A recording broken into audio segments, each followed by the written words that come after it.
নতুন আয়কর কাঠামোয় 12 লক্ষ পর্যন্ত যাদের আয় তারা একেবারেই করমুক্ত, অর্থাৎ কোনো ট্যাক্স দিতে হবে না। মধ্যবিত্তদের হাতে উল্টে বাড়তি টাকা থাকবে। নিশ্চয়ই আপনারা খেয়াল করবেন, গতকালও বলেছেন প্রধানমন্ত্রী নরেন্দ্র মোদী তার লক্ষ্যই মধ্যবিত্ত, এবং আজকেও নির্মলা সীতারামনের 77 মিনিটের বাজেটে শুরু থেকেই ছিল মধ্যবিত্তদের কথা। তৃতীয় মোদী সরকারের বাজেটে তাই মধ্যবিত্তদের জন্য যে বড় ছাড় সেটাই দেখা গেল, সেটাই প্রতিফলিত হলো।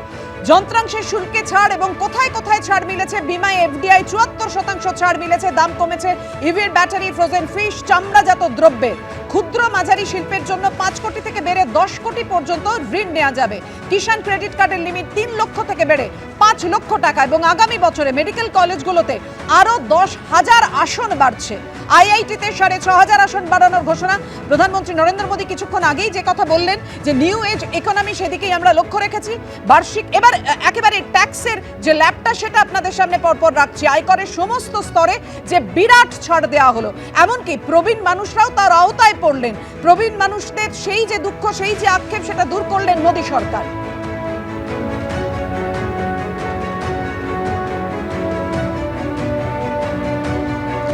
একেবারে আজকের বাজেট পেশের শুরুতেই যে কথা কেন্দ্রীয় অর্থমন্ত্রী নির্মলা সীতারামন একদম প্রথমেই তিনি বলেছিলেন যে মধ্যবিত্তের উপরে বিশেষ গুরুত্ব থাকবে এবারের বাজেটে। আর এবারের বাজেটে একেবারে তারই প্রতিফলন।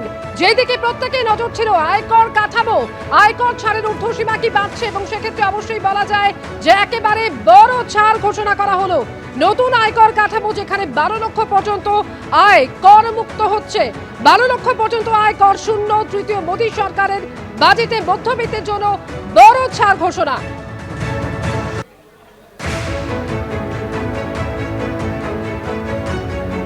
আমি এখানেই শিশিরদার কাছে আসবো। শিশিরদা, আজকে নির্মলা সীতারামন 77 মিনিটের বাজেট বক্তৃতায় একেবারে শুরু থেকে বলেছেন যে মধ্যবিত্তদের উপর ভরসা রাখছে সরকার, তাই এই সিদ্ধান্ত, সেই কারণেই এত বিপুল ছাড়। সেটা কি শুধু দিল্লি আর বিহারের কথা মাথায় রেখে, না বড় কোনো উদ্দেশ্য?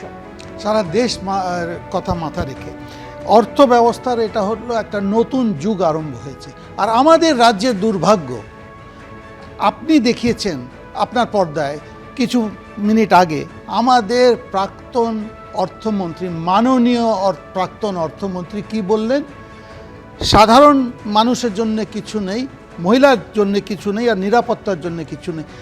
এই যে আমাদের প্রাক্তন অর্থমন্ত্রী, হয়তো ওনার ইউজ বাই ডেটটা শেষ হয়ে গেছে। তার ওনার পরিভাষায়, ওনার হিসেবে মধ্যবিত্ত সাধারণ মানুষ না, মহিলারাও আসে না। আর এখানটা যদি আপনি একটু আলাদা করেন, যেখানে উনি বলেছেন no for common people. Common people মানে দেশের মানুষ তো কমন পিপল। আর কমন পিপল কে? আজকে উনি এটাও বলে দিলেন নিরাপত্তা। কিছুদিনের মধ্যেই তো রাজ্যের বাজেট প্লেস হবে। নিরাপত্তা, আমি ওনাকে বলি, যদি আপনি পারেন, যদি আপনি তো এখনও উপদেষ্টা রাজ্যের, আপনি যদি পারেন এখানে বাজেটটা একটু ইনফ্লুয়েন্স করে এখানে নিরাপত্তা, হ্যাঁ না, আমি আসছি, নিরাপত্তার জন্য কিছু করান।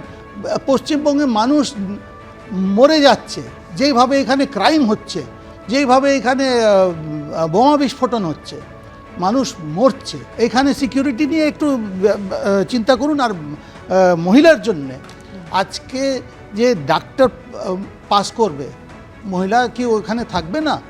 হ্যাঁ, এটা দুর্ভাগ্য যে আরজিকারের ঘটনা ঘটলো। মহিলার যে দুর্ভাগ্য, আমাদের দুর্ভাগ্য। তো এখানে যে আইআইটিতে যারা পাস করবে, কি মহিলা থাকবে না? আজকে মোর দেন 50% হচ্ছে মহিলা। দেখুন, এটা শুধু পলিটিক্স, কিন্তু এটা তো মানতে হবে।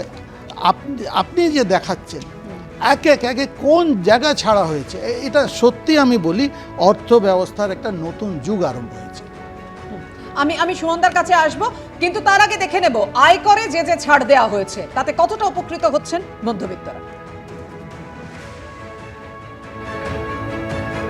মধ্যবিত্তের জন্য আয়করে বিরাট ছাড়, এবং এই জায়গাতেই প্রধানমন্ত্রী বলছেন যে এর ফলে প্রবলভাবে উপকৃত হবেন মধ্যবিত্তরা। আজকের বাজেট প্রসঙ্গে প্রধানমন্ত্রী নরেন্দ্র মোদী ঠিক কি বলেছেন রাখবো আপনাদের সামনে।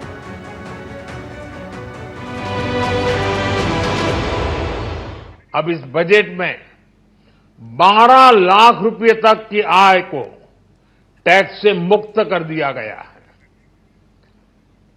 सभी आय वर्ग के लोगों के लिए टैक्स में भी कमी की गई है। इसका बहुत बड़ा फायदा हमारे मिडिल क्लास को, नौकरी पेशे करने वाले जिनकी आय बंधी हुई है, ऐसे लोगों को, मिडिल क्लास को इससे बहुत बड़ा लाभ होने वाला है। उसी प्रकार से जो नए नए प्रोफेशन में आए हैं, जिनको नए नए जॉब मिले हैं, इनकम टैक्स की ये मुक्ति उनके लिए एक बहुत बड़ा अवसर बन जाएगी। साथियों, इस बजट में मैन्युफैक्चरिंग पर 360 डिग्री फोकस है, ताकि एंटरप्रेन्योर्स को, एमएसएमईज को, छोटे उद्यमियों को मजबूती मिले और नई जॉब पैदा हो।